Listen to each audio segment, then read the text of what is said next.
Today I've got a rod of Tag's newest color. It's called Sparky. It was introduced at the last half of 2012. It's a gray, kind of medium gray color with a metallic glitter.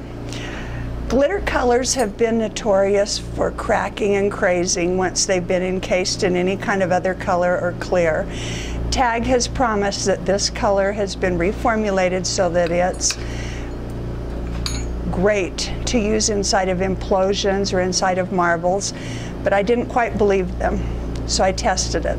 Last night I did a marble, a little small 1-inch implosion marble, and I had nothing in the inside but Tag Sparky.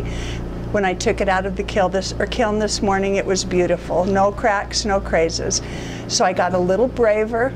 I made a vortex marble. I put Tag Sparky and dichroic in the vortex.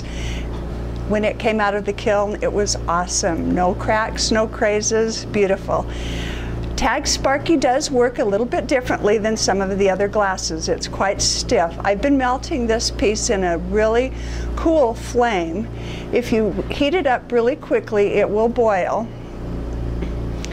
This is not boiled at all. Where it's flame cut, you pull the rod into a little thin area where it's cut, and that portion will boil a little bit easier because it's so small if you put it in a hot part of the flame. It's kind of fun to watch this color because as it's heating, all of the roughness in the rod kind of smooths out and it turns into really pretty smooth color.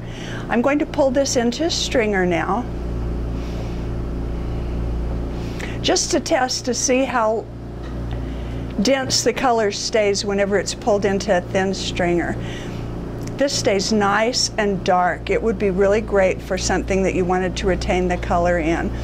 Tag Sparky does work a little bit stiffer than the other colors though. When I tried melting a dot into the clear glass in the marble, the Tag Sparky stayed really firm. The clear glass had to melt out to the Sparky before they would flow together. So this would be a really great color if you wanted to have a texture on the outside of a bead or the outside of some kind of a project where it didn't have to melt in really smoothly. That would be great for that.